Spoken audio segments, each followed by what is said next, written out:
hear many things discussed as to what is perceived to be wrong in the earth, and things that are upsetting us. Well, let's pause today and talk about the one that is great, that is mighty, and about the overwhelming awesomeness of our mighty one, Yahweh our Elohim, about Yeshua our Messiah. Hi, this is Barry Phillips with 10 Minute Torah, day number 3, the Torah portion Haazinu, which means give ear. Let's listen and pay attention. Back to Devarim, Deuteronomy, chapter number 32, today verses 3 and 4. For I proclaim the name of Yud-He-Vav-He. Ascribe greatness to our Elohim, the rock. His work is perfect, for all of his ways are right ruling or righteous judgments. He is our rock. The Hebrew here is the word sur. We would transliterate that as T-Z-U-R, sur. And the idea of this word is a rock that is presented like a cliff, a sheer rock face wall, a sharp precipice, if you will.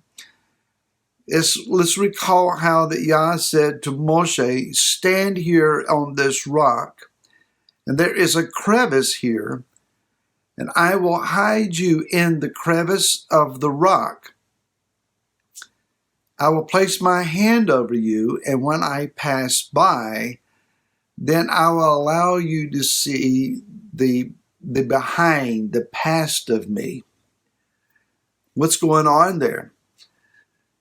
So there is evidently a fissure, a creviced place in the sheer face wall of this rock, this mountain that Moshe is standing on.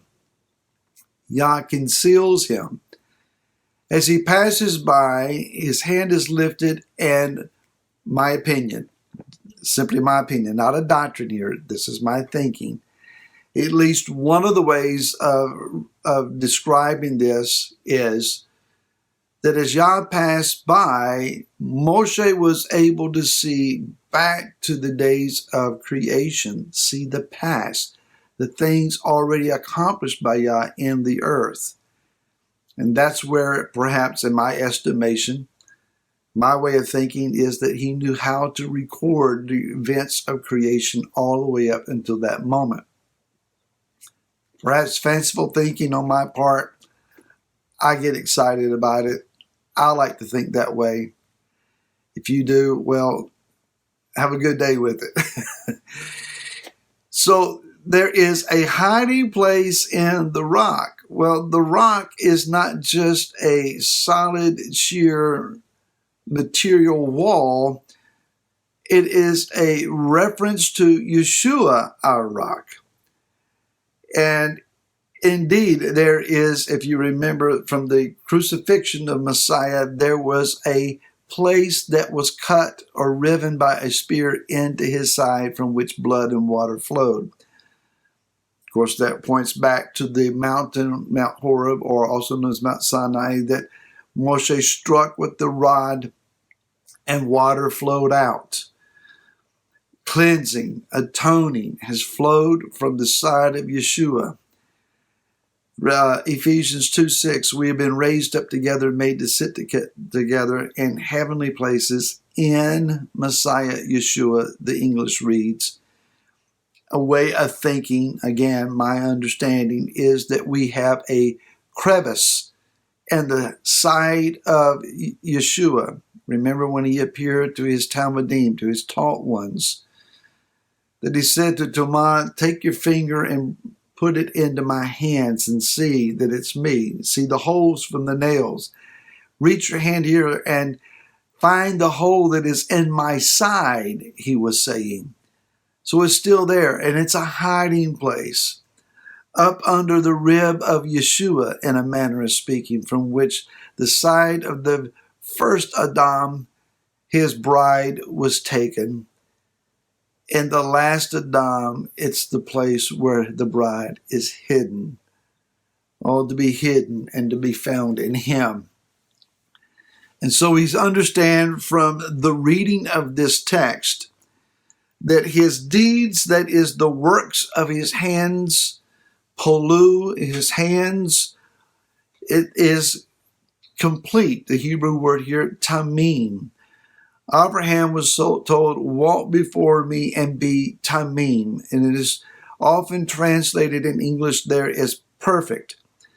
It's not just the idea of perfection, though. It's perfection in the idea that not that there's not any mistakes, but rather something is whole.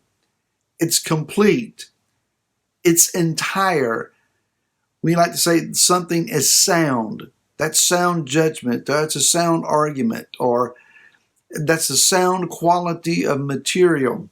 So the works of Yeshua's hands, especially as they are demonstrated in our lives, he does quality work. Yeshua is doing a good work in you, and he is faithful to bring that good work, that sound work, that complete work to a state of completion. His ways, the word says, are justice. The word ways here in the Hebrew is the word derech. We would transliterate D-E-R-E-K, perhaps. Direct means one's chosen path or one's chosen means of walking. Those ways of the rock are those of justice.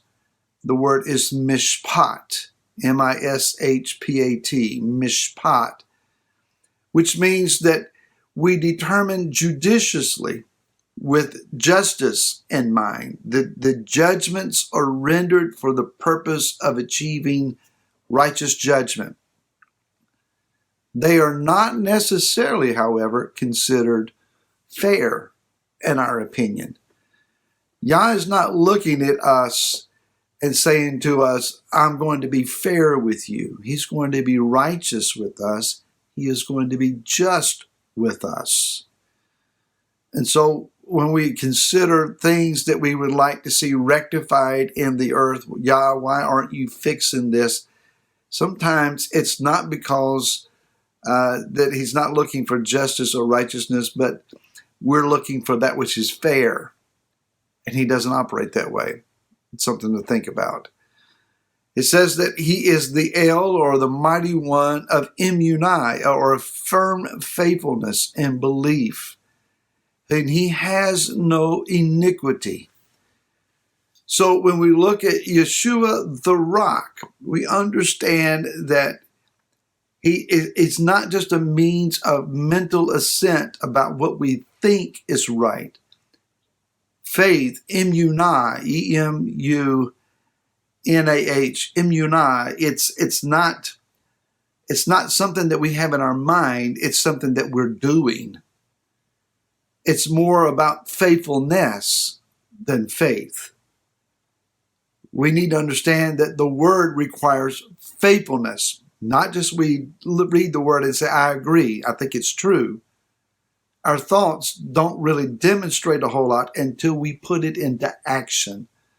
So Yah is calling to us for faithfulness. I'm reminded of Yeshua in Matthew 16. In verse 18, he says, upon this rock, I will build my assembly, and the gates of Sheol, the authority of Sheol. The gates is a place of authority. The gates of Sheol will not prevail against it. He was at a place called Caesarea Philippi, where there is a grove, even to this day, you can see the remnants of it. A grove where various idols were given little grottos and carved into a rock wall. And there they will worship, where there is a hole in the earth with an unknown, unfathomed bottom, in which sacrifices, even human sacrifices, were dropped in to the Greek god Pan. Yeshua looked at that and said, even all of this idolatry, all this force of evil is not able to prevail against that which I build. Build on the rock. And when the storms come, we will stand. Stand today. Stand on the rock. And we'll see you tomorrow. Till then, shalom.